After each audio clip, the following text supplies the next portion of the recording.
Ya, saudara, Golkar lebih memilih figur lain untuk dimajukan di Pilkada Jawa Barat dan bukan kadernya sendiri, Ridwan Kamil yang elektabilitasnya sebetulnya ini sudah berdasarkan survei terakhir sudah di angka 30-an persen, begitu leading jauh dibandingkan dengan kandidat yang lain. Apa sebetulnya membuat Golkar lebih memilih figur lain, Deddy Mulyadi di Pilkada Jawa Barat, dan bukannya kadernya sendiri, Ridwan Kamil, dan bahkan sinyalnya menguat Ridwan Kamil maju di Jakarta? Bagaimana membaca peta politik terkini khususnya di Pilkada Jawa Barat dan di Jakarta? Saya akan diskusikan bersama dengan Direktur Eksekutif Indo Strategik, Pak Ahmad Khairul Umam. Pak Umam, apa kabar Pak Umam? Alhamdulillah, kabar baik Mas Reno. Terima kasih Pak Umam sudah meluangkan waktu. Jadi kalau kita melihat survei terakhir Pak Umam ya, RK ini kan kuat di Jawa Barat, elektabilitasnya juga dominan berdasarkan survei terakhir.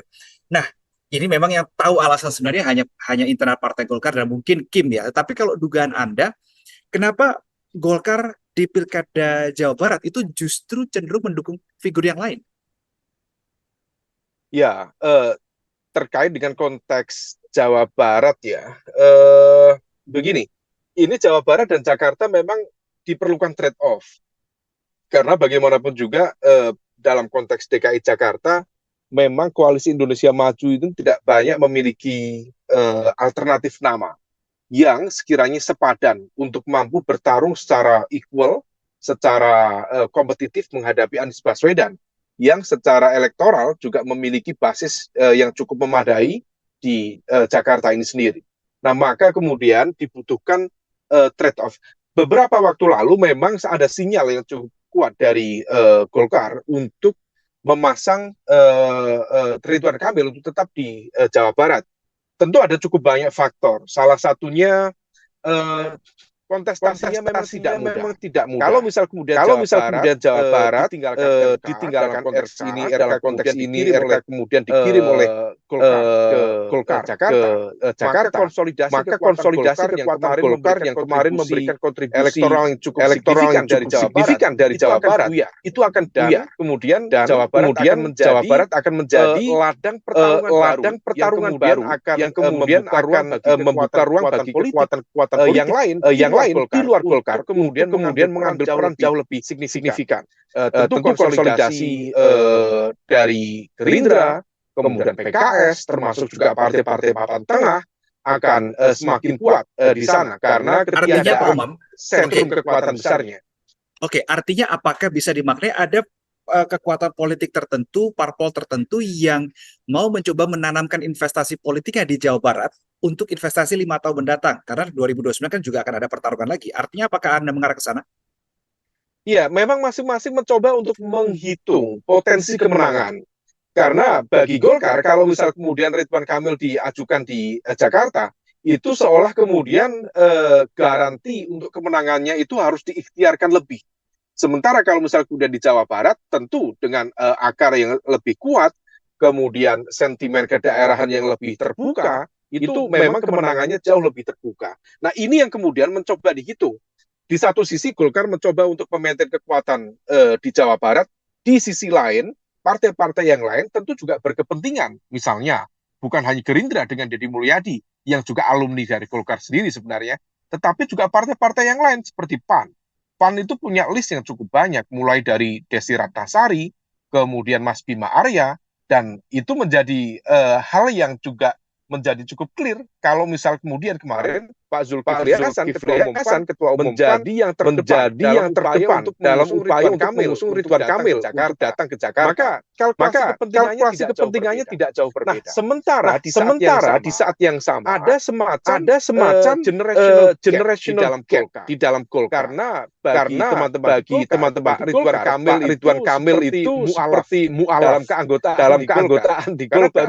Karena baru masuk menjadi bagian dari ibaratnya kalau yang baru hanya berbekal elektabilitas saja bisa mendapatkan panggung besar selevel Jakarta, maka kemudian hal itu berpotensi membypass banyak pihak. Ini nanti pertarungannya di masa depan. Artinya Jakarta terbukti menjadi milestone politik dan kekuasaan yang sangat signifikan di tingkat nasional Indonesia. Kalau Ridwan Kamil mendapatkan panggung sebesar Jakarta, hal itu berpotensi kemudian membypass termasuk ketua umum Golkar sendiri Pak Erlangga Hartarto yang per hari ini masih terus berikhtiar untuk masuk dalam kontestasi nasional, tapi juga belum mendapatkan keberuntungan. Nah, ini yang kemudian terus dihitung dalam konteks internal Golkar.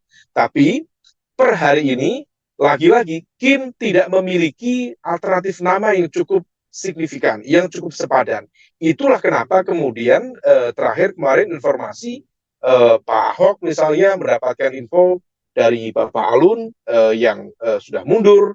Dan kenapa mundur? Karena Kim sudah bulat untuk mengusung Ridwan Kamil. Artinya bahwa sinyalemen ini semakin kuat.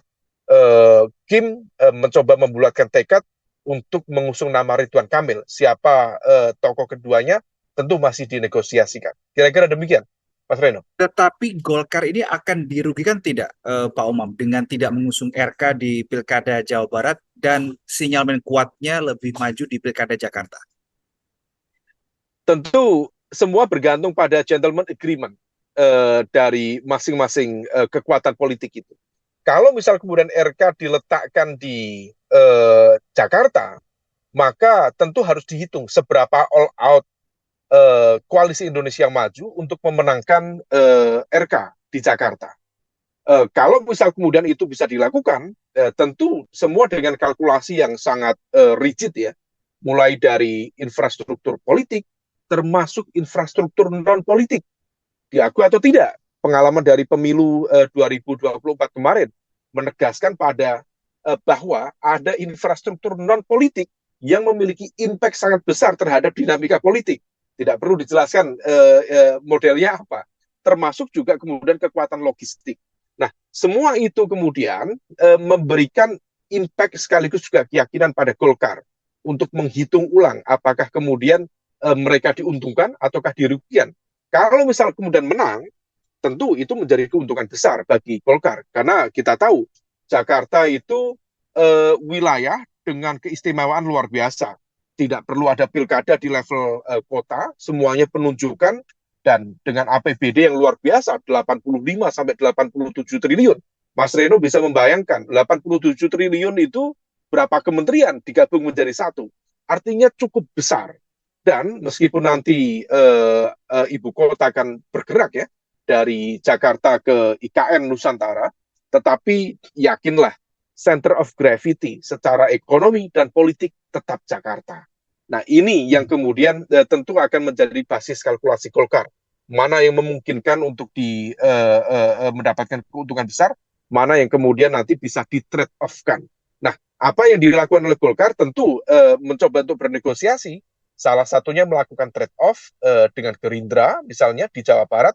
Salah satu yang nama muncul kemarin adalah Deddy Mulyadi, dan bisa saja yang mendorong adalah Gerindra dan PAN. Karena Gerindra dan PAN memiliki kader-kader yang cukup potensial. Demokrat menjadi bagian dari Koalisi Indonesia Maju. Jika ada nama yang potensial untuk diusung di Jawa Barat, tentu juga menjadi bagian dari bargaining position yang diajukan. Mas Reno. Oke, dengan mendukung Deddy Mulyadi di Pilkada Jawa Barat, tadi Anda bilang kemungkinan ini Gerindra dan PAN yang akan lebih bergerak di situ ya. Dengan kemudian bisa dimaknai Golkar akan kehilangan juga, karena setidaknya 5 tahun kemarin Ridwan Kamil di situ yang seharusnya bisa didorong lagi, tapi kehilangan. Apakah ini juga bisa dalam tanda kutip terjadi apa ya, pertukaran lah. Oke, Golkar support Gerindra dan juga PAN, Deddy Mulyadi dan juga mungkin beberapa figur dari PAN untuk di Jawa Barat, tetapi nanti gantian dua partai ini yang akan mendorong, menguatkan lah, mengamplify RK di Jakarta, Pak Umar. Iya, tadi saya sudah sampaikan, trade off itu konteksnya pertukaran. Jadi pertukaran kekuatan antara Jakarta dan juga Jawa Barat. Dan praktis itu secara kasat mata begitu mudah kita hitung, kita kalkulasikan. Memang itulah yang kemudian sedang dinegosiasikan, sedang dikompromikan sebagai sebuah upaya untuk mencari win-win solution. Karena bagaimanapun juga keinginan dari semua stakeholders inginnya winners takes all. Semuanya ingin dikuasai, tapi realitasnya tidak seperti itu. Ini yang kemudian perlu dinegosiasikan di antara internal Kim, atau konsekuensinya kalau misal Kim tidak mampu menegosiasikan itu, maka Kim berpotensi pecah dan kemudian menciptakan kekuatan-kekuatan politik baru yang berpotensi kemudian menjadi kompetitor yang sangat luar biasa di pemilu 2029 yang akan datang. Let's say Jakarta. Kalau misal Jakarta, Kim sendiri tidak memiliki nama kandidat yang kompetitif, tidak memiliki soliditas yang kuat, maka besar kemungkinan itu akan menjadi kesempatan yang terbuka bagi lingkaran Anies Baswedan untuk mengkonsolidasikan kekuatannya. Kalau misal kemudian Anies Baswedan mampu memenangkan pilkada di Jakarta, itu adalah media sekaligus panggung yang luar biasa, akan memberikan ruang bagi Anies Baswedan menunjukkan kapasitas kepemimpinan untuk yang kedua kali, sekaligus panggung oposisi yang kemudian menjadi titik pembeda antara pemerintah pusat dengan Jakarta yang secara kapasitas akan jauh lebih kuat sekali sebagai etalase dari pembangunan di Indonesia. Jadi trade off adalah kunci dari negosiasi dan kompromi dalam kompleksitas kepentingan yang ada, Mas Reno. Oke, Pak Umam mungkin sambil bisa ditipiskan lagi headroom bisa agak sedikit turun HP-nya supaya tidak terlalu banyak space di headroom-nya. Nah, oke, Pak Umam, kalau kita sekarang berbicara Pilkada Jakarta, karena tadi Pak Umam juga sudah menyinggung nama Anies Baswedan begitu. Kalau kita berbicara Pilkada Jakarta, survei terakhir top 2-nya kan masih Pak Anies dan juga Pak Ahok begitu. Nah, ketika Kang Emil ini masuk ke dalam bursa Pilkada Jakarta, kans menangnya seberapa besar? Kans menang tetap terbuka, karena bagaimanapun juga memang elektabilitas itu sesuatu yang sifatnya dinamis. Tetapi ingat, masyarakat Jakarta itu adalah masyarakat yang sangat well informed, begitu mudah kemudian menjangkau informasi. Kalau misal kemudian kemarin ada yang meletakkan nama Mas Anies di posisi nomor 1, ada yang meletakkan nama Pak Ahok di posisi nomor 1, 1-2-nya Anies Ahok. Tetapi nama Ridwan Kamil konsisten di nomor 3. Tetapi ingat, posisi nomor 3 itu karena memang Ridwan Kamil belum menunjukkan kesediaan secara terbuka dan belum di framing dalam konteks sebagai kandidat. Kalau misal kemudian sudah ada platform politik yang clear, mendeklar secara formal, diajukan ke KPU dan kemudian menjadi kandidat yang terbuka, tentu akan ada penambahan elektabilitas di sana. Nah, ini yang kemudian perlu dihitung, karena kalau misal Kim kuat, solid, maka kemudian konsolidasi infrastruktur politiknya akan lebih terbuka. Yang kedua, Ridwan Kamil termasuk figur yang memiliki kemampuan komunikasi yang lebih terbuka, terutama untuk menjangkau anak muda. Diakui atau tidak, Jakarta termasuk yang lebih memiliki literasi politik yang lebih terbuka, masyarakatnya juga banyak didominasi juga oleh anak-anak muda, dan kalau misal kemudian itu diinfiltrasi secara lebih intens, tentu Ridwan Kamil akan cukup kompetitif untuk berhadapan dengan Mas Anies Baswedan. Dan yang ketiga, Ridwan Kamil bisa menggunakan sentimen kedaerahan. Memang kesannya ini agak primordial, politik identitas meskipun tidak menggunakan instrumen agama. Tetapi dalam konteks sentimen kedaerahan, ada sekitar 15% dari komposisi masyarakat Jakarta itu berasal dari masyarakat Sunda. Nomor 1 adalah masyarakat Jawa, itu di angka 35%. Yang kedua 27% adalah masyarakat Betawi, dan yang ketiga adalah masyarakat Sunda. Itu yang jumlahnya sekitar 15%. 15% itu captive market, Mas Reno. Kalau misal kemudian itu disampaikan dengan intens, barangkali tetap akan memberikan impact elektoral. Meskipun nanti narasinya bisa diubah-ubah ya, tidak mungkin Jackmania bersatu dengan pendukung Persib dan lain sebagainya. Tapi ya politik cukup dinamis, dan seorang Ridwan Kamil memiliki kemampuan untuk menegosiasikan, termasuk juga kampanye kreatif ya, untuk menjangkau kelompok masyarakat menengah terdidik termasuk anak-anak muda. Nah ini yang kemudian perlu dilihat secara intens. Kalau misal dia diberikan kesempatan tentu kompetitif, tetapi kalau misal tidak, tentu Mas Anies akan jauh lebih terbuka untuk mendapatkan kemenangan di Pilkada Jakarta. Itu tadi soal kans kemenangan dari Ridwan Kamil di Jakarta, masih ada kans kemenangannya begitu. Tapi kalau ngomong-ngomong soal mapping politiknya, peta koalisi ini akan, kalau memang iya resmi begitu RK akan maju di Pilkada Jakarta, mapping politiknya akan menjadi seperti apa? Akan muncul berapa poros, 2 poros, 3 poros, atau jangan-jangan kota kosong begitu lawannya? Ya, kalau kota kosong untuk level Jakarta, rasa-rasanya per hari ini hampir tidak.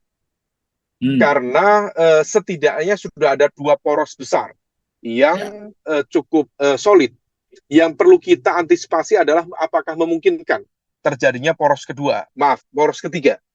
Karena ada situasi di mana misalnya koalisi perubahan di pilpres yang lalu itu relatif tidak memiliki soliditas pada level Jakarta. Memang kemarin PKS sudah menunjukkan kesediaannya untuk mendukung Anies Baswedan meskipun dengan syaratnya adalah Pak Sohibul Iman sebagai wakil gubernurnya.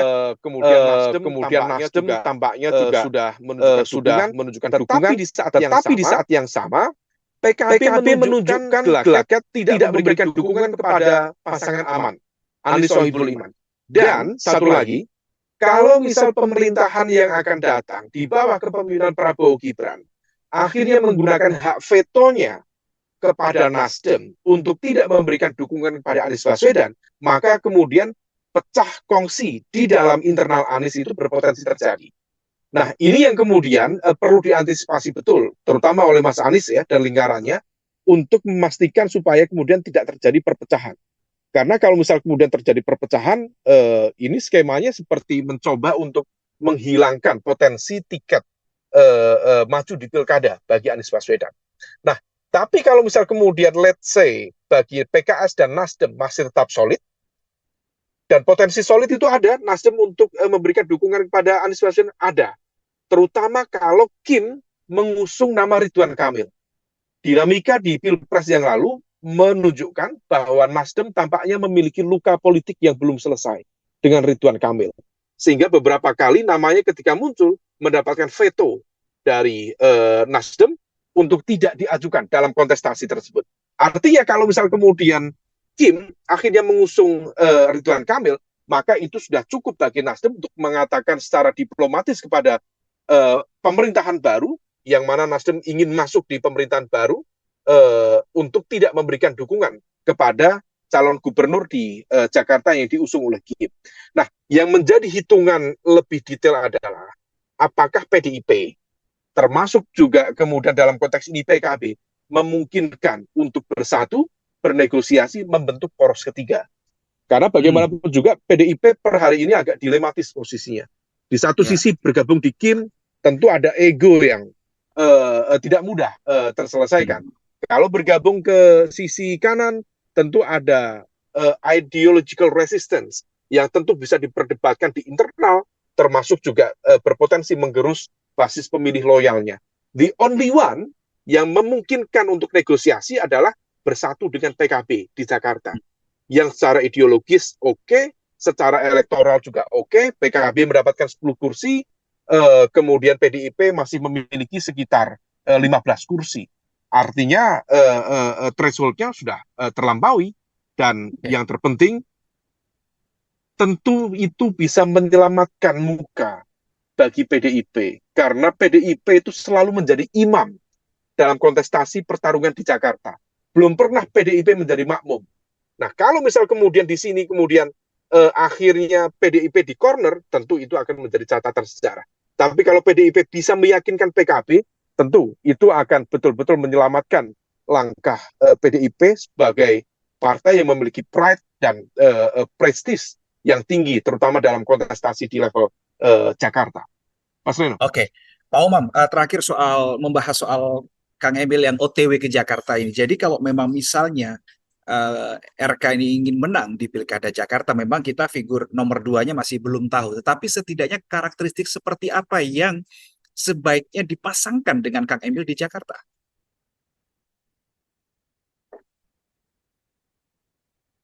Halo, Pak Umam. Mas, Ya, silakan, Pak off Umam. tadi.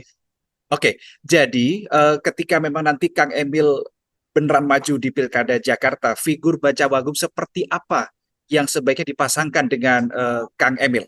Karakteristik seperti apa? Iya, memang tidak mudah karena pilihannya cukup banyak.